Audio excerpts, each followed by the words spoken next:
So the first thing I kind of wanted to start with to sort of really set the stage, if you will. The theme of this conference is Dream Big. You know, we're here in Houston, Texas, and as an SMU alum, you know, everything is bigger in Texas, right? But what happens, right, when that dream is actually deferred? That's really what we want to focus on and talk about. Because as many of you know, and as Simon even shared earlier, a lot of us have these dreams and these plans, but for some reason, they may be getting stifled at the organizations. If they weren't, we wouldn't be here having this session today. So what happens to a dream deferred? And I also wanted to infuse a little bit of art into this presentation as well. So what we're looking at here is a poem, Harlem, by the wonderful late poet Langston Hughes. I'm not going to read the entire thing, but if you also know the play A Raisin in the Sun, then this poem probably looks familiar. But I just want you to hold this question as we're going through this session today. What happens to a dream deferred? And then also think about how many of your dreams are currently being deferred at your organizations and or future organizations. So psychological safety, just by a show of hands, how many of you are familiar with this term, psychological safety? So quite a few of you have heard it, right? It's not the entire room, but it's quite a few. Now, why would we talk about psychological safety on this topic of audience diversification and effective strategies for it, right?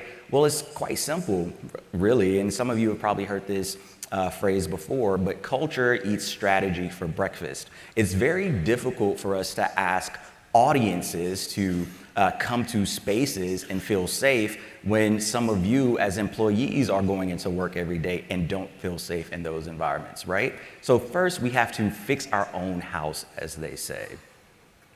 So how do we do that, right? And also why, again, is it so important? So as we look on the screen here, this pyramid might look familiar to some of you.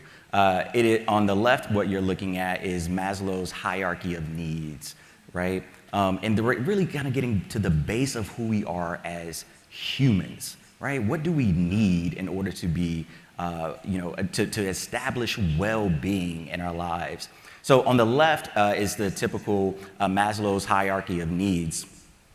On the right is another chart of psychological safety and really kind of showing the correlation between those two things. So you can kind of see like what the base foundation of workplace psychology really is. And the other thing I just want you to note as you are looking at sort of this chart on the right and sort of, going through it, think about how many of those things you can check off at your current place of work and feel like it is an adequate or sufficient level to be able to reach self-actualization in your current job and what it is that you're doing at work within your organizations. Now, the other thing behind psychological safety, it's not just about, well-being and coming into work and, being able to be happy.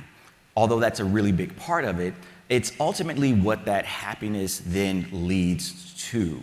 And what we really want to talk about is how psychological safety directly correlates to overall, one, productivity, but also the bottom dollar in the revenue of the organizations. And to be able to do that, I have this video here that I want to show you. It's an interview with Ed Catmull, who is the head of Disney Animation. He's going to talk very briefly through the merger of Disney and Pixar and how they incorporated psychological safety techniques to, again, impact the bottom dollar of the organization. So again, this isn't just about feel-good terminology, feel-good stories. It actually directly impacts what the organization can produce effectively, which again is the primer for what we're going to go into next. So let's see if this plays. Bob Iger, when he became chairman, called up Steve, and they formed an instant and deep bond with each other. I mean, it was a very good friendship that they had between each other. And all this led to Pixar being acquired by Disney. Now, we put up mechanisms to protect the culture at Disney because the people at, protect the culture at Pixar, because the people at Pixar were nervous that a big company would come in and change too many things. At Disney Animation, it was the opposite. They knew they weren't succeeding, and they wanted us to come in. So there might have been some natural things to do there. One of them is you might have said, well, you'd be spread too thin, so you should shut down Disney Animation. Or another line of reasoning would be that for efficiency of scale, you should combine the two studios. So John and I took a different approach. And that approach was, we're going to keep these two studios completely separate. They're not allowed to do any production work for each other whatsoever. And we're going to apply the principles and the philosophy to a different group of people who at that time were failing. So we explained the principles, and there were a lot of things having to do with the way that our brain trust works, that is the way they think about the early development of the story, the way we thought about process, and the way we make it safe to fail and make mistakes. That is, those are all things that sound good when you talk about them, but they take a while for people to figure out because safety is something that can only be earned. You can't tell people to trust each other. You have to earn the trust. And it took around 2 to 4 years for everything to finally click and come together.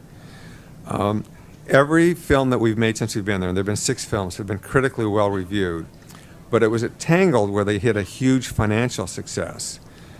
But they did it on their own, and it wasn't as if Pixar rescued them, because Pixar couldn't do any work for them. So they made the changes. They changed in the culture. And then they did Wreck-It Ralph, which is a very different kind of film and very successful. And then just within the last few weeks, Frozen passed Toy Story 3 to become the highest grossing animated film in history for worldwide gross. So now actually for all films, live action and animated, it's the 6th highest grossing film in history. So here's the key takeaway. It's largely the same people who were there when they were failing.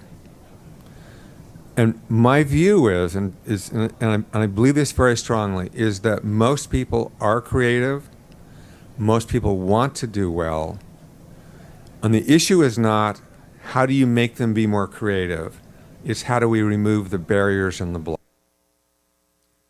Amazing. Thank you so much, Ed Catmull. I'm just curious, after watching that video, what might be a highlight for someone of, the benefits of psychological safety as evidenced by Ed Catmull at Disney when they employed it at their company? What's one thing that you sort of like take away from that video? It could be anybody.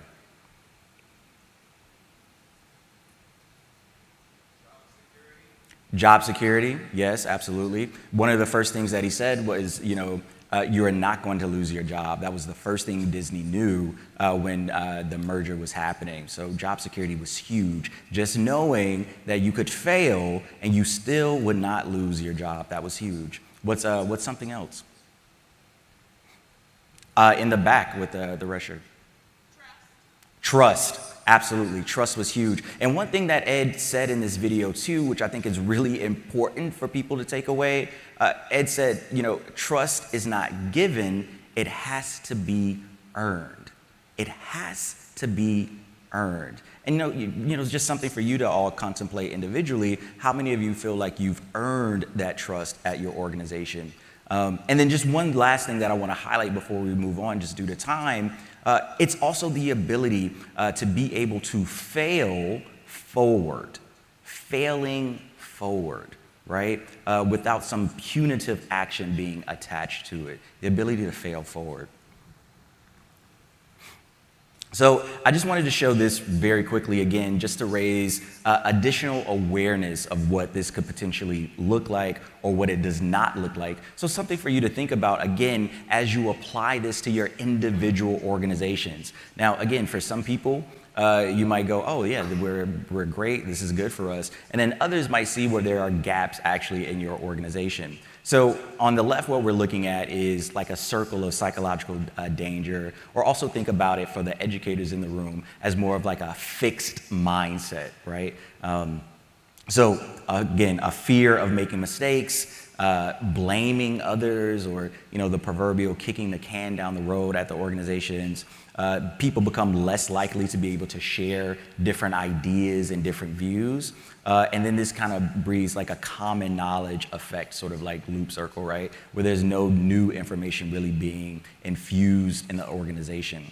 Now, on the other side of that, a psychologically safe environment, again, for the educators in the room, think about this more of like a growth mindset at the organization. People have comfort admitting mistakes. There's a learning from failure. Again, this idea of being able to fail forward. Everyone openly feels like they can share their ideas regardless of stature or rank at the organizations. And then ultimately what it leads to is better innovation and decision making. And the other thing sort of around this like ability to be able to make mistakes that I really want to highlight, it's not just, it's not just that you can make the mistake and there's no sort of like negative action, or punitive action that happens at the organization.